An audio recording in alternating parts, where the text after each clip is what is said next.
J'ai une question pour vous, les amis. Dites-moi, entre un point A et un point B, quel est le chemin le plus court?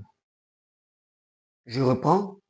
Entre un point A et un point B, dites-moi le chemin le plus court. Alors, on en parle tout à l'heure, juste après ceci.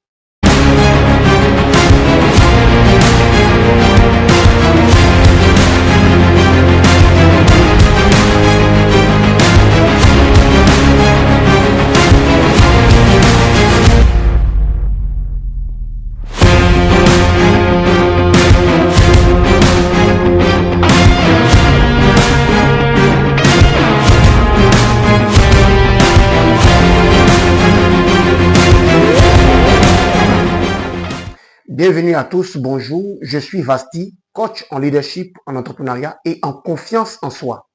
Sur cette chaîne, je mets à votre disposition tous les outils pour transformer votre vie au moyen du leadership et de la confiance en soi.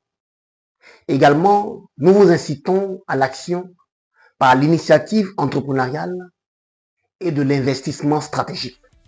Si ce sont des thématiques qui vous intéressent, alors vous êtes à la bonne adresse. Par conséquent, nous vous invitons dès maintenant à poser 3 actions. Premièrement, abonnez-vous à cette chaîne. Activez la cloche de notification pour ne manquer aucune de nos publications et pouvoir bénéficier également de tous les événements que nous organisons sur cette chaîne.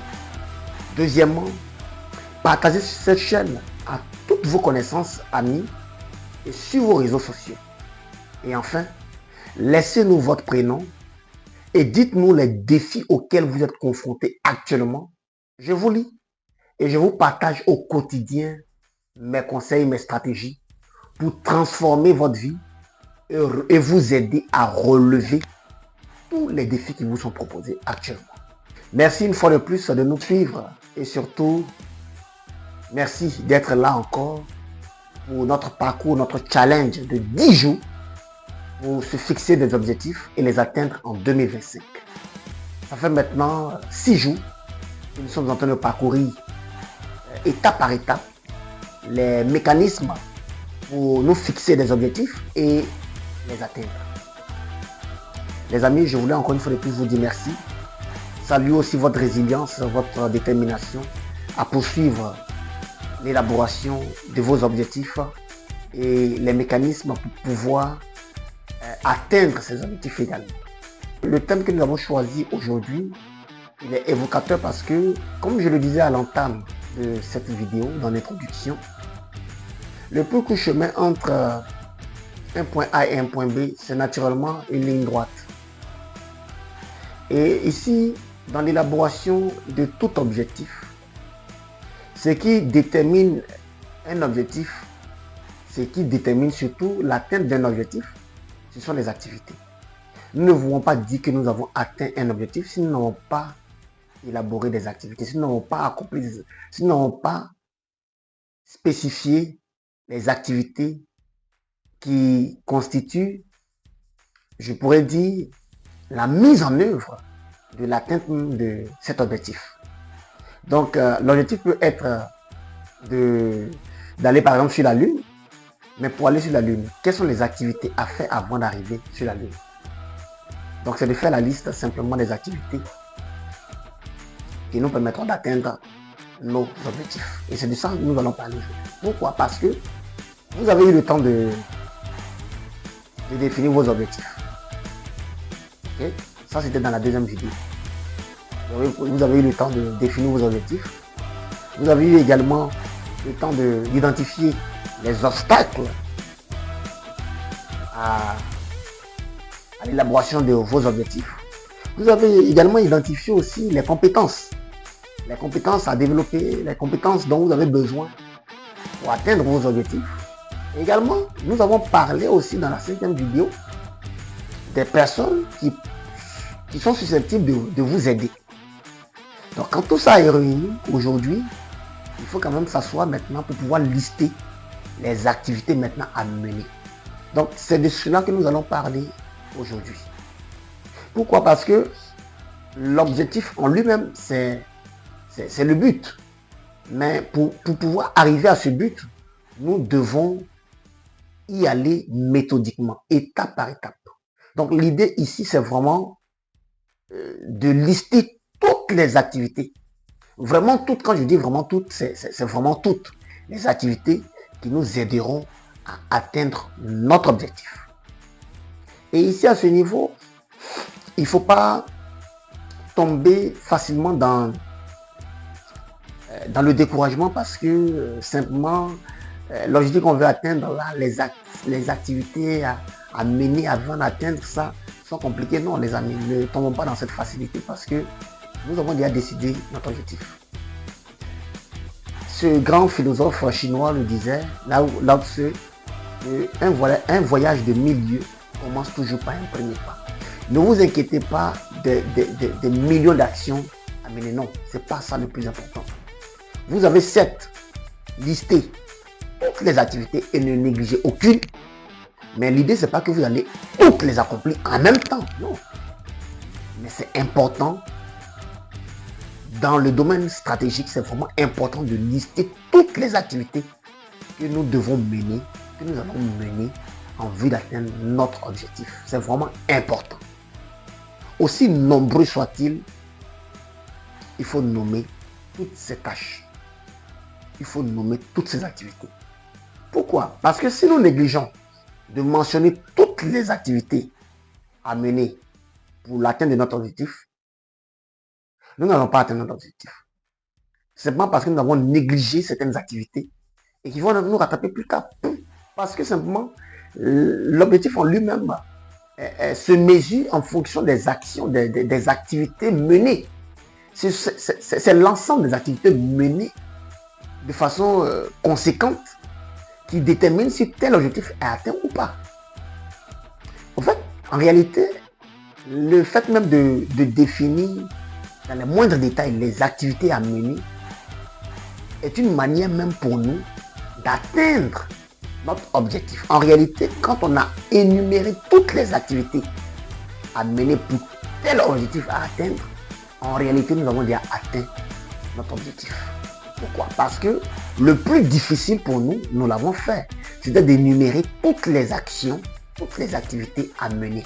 Maintenant que toutes les activités sont menées, sont définies, elles sont bien listées, et nous savons que voilà, telles activités à faire, nous savons cela, mais c'est beaucoup plus facile.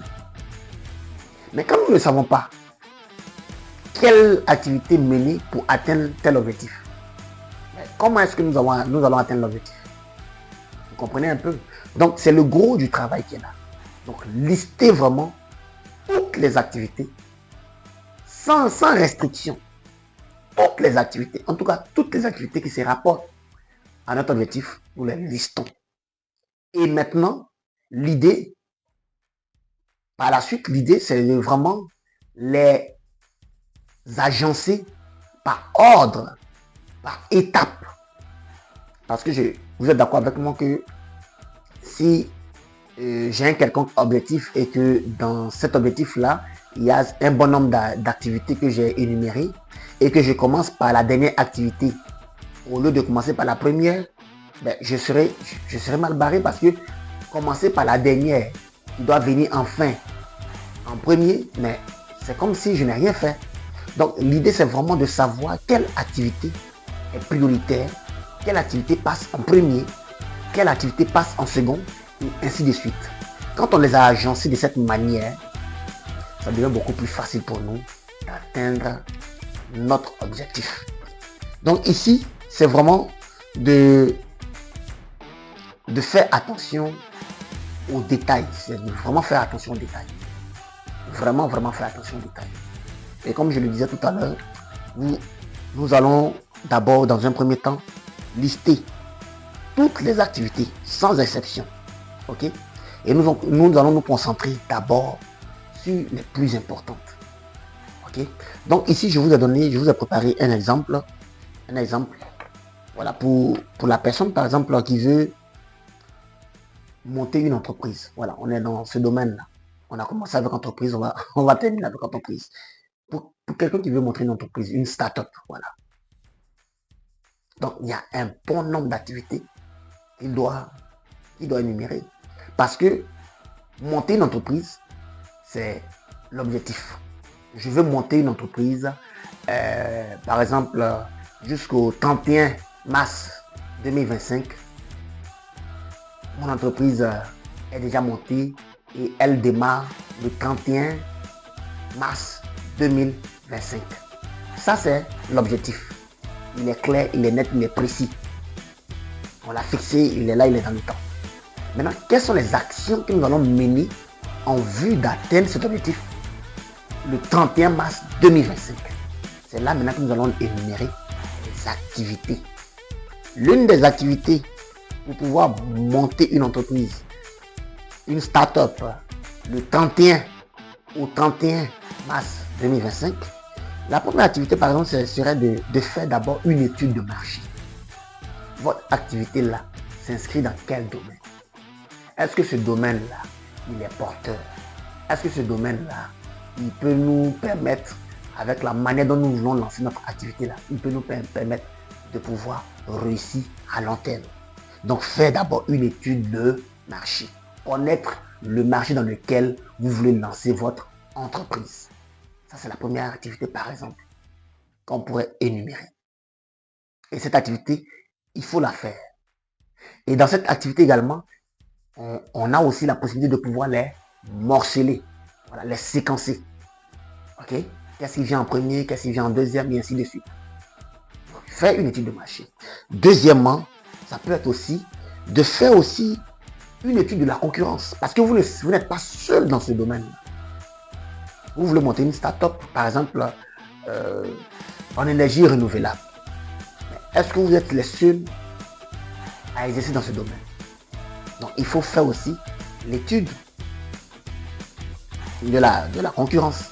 Savoir quels sont les concurrents qui sont là, quelles sont leurs habitudes, comment ils fonctionnent, comment ils s'y prennent avec les clients, tous ces détails. Ok. Troisièmement, pour quelqu'un qui veut monter une start-up, il faut établir un business plan. Les amis, il faut établir un business plan. Quel est le modèle de business que vous voulez faire? Comment vous voulez que les clients reçoivent vos produits ou vos services? Il faut établir un business plan. Quatrièmement, c'est d'identifier les potentiels investisseurs. Quelles sont les personnes que vous allez contacter si, naturellement, votre entreprise a besoin de financement? Quels sont ces investisseurs-là que vous pourrez identifier et qui pourront vous venir en aide et qui pourront investir dans votre entreprise? Vous voyez un peu? Donc ça, par exemple, à ce niveau-là, vous allez lister tous les investisseurs susceptibles de pouvoir vous financer. Et ça, vraiment, sans négligence, vous allez le faire. Et naturellement, vous allez contacter ces fournisseurs-là. Après avoir énuméré, fait la liste de ces investisseurs, vous prenez le temps de les appeler et de leur faire votre proposition et voir si ils vont investir ou pas. Donc l'idée, c'est pas seulement de les lister, mais il faut aussi après les appeler. Donc on peut énumérer plusieurs actions comme ça. Je vais vous donner quelques exemples. Il y en a plusieurs comme ça. Donc l'idée, c'est un peu ça. Par rapport à votre objectif, c'est lequel? Votre objectif, c'est quoi? Donc par rapport à votre objectif, vous identifiez les actions, les activités à mener. Et il faut les mener.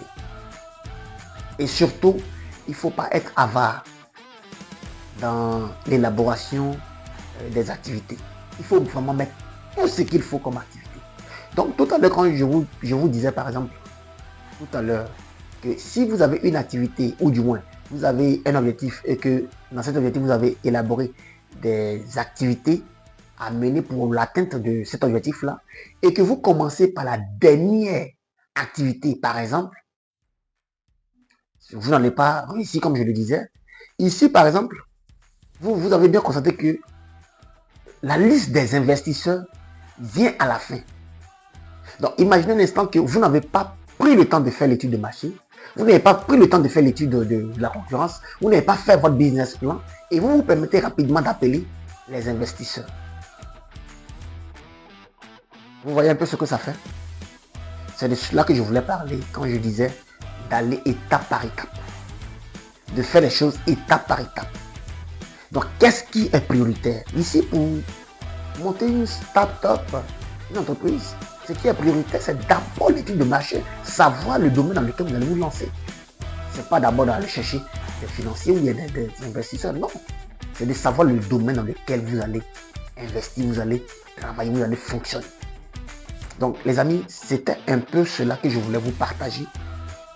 Cette vidéo n'a pas été aussi longue, oui, simplement parce que il n'y a pas grand-chose à parler ici, parce que tout le reste, vous allez le faire, c'est vous qui allez le faire.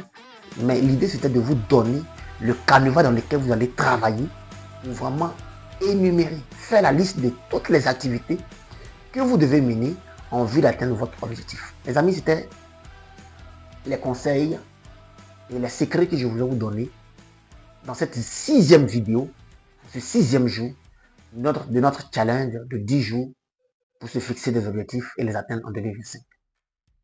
C'était ces quelques conseils-là. Je répète encore une fois de plus. Toutes les activités qui se rapportent à votre objectif, il faut les énumérer sans restriction. Il ne faut pas en être avare. Ce n'est pas parce que vos activités à mener sont nombreuses que vous devez avoir peur radicalement et vous contenter juste. Non, si vous faites ça, vous allez vous créer des problèmes. Énumérez toutes les activités. Vous n'allez pas toutes les accomplir en même temps, non. Rappelez-vous de ce que là vous sera dit. Un voyage de 1000 lieues commence toujours par un premier pas. L'idée, c'est d'énumérer toutes les activités, mais de commencer par la plus importante d'abord. Même si vous devez prendre tout le temps là, c'est pas grave.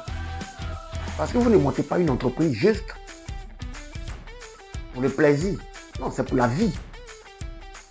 Vous ne voulez pas atteindre votre objectif juste parce que, voilà. Non, c'est parce que c'est important pour vous. Donc, de cette même manière, vous devez aussi mettre de l'accent sur des choses qui sont importantes, comme par exemple l'élaboration ou du moins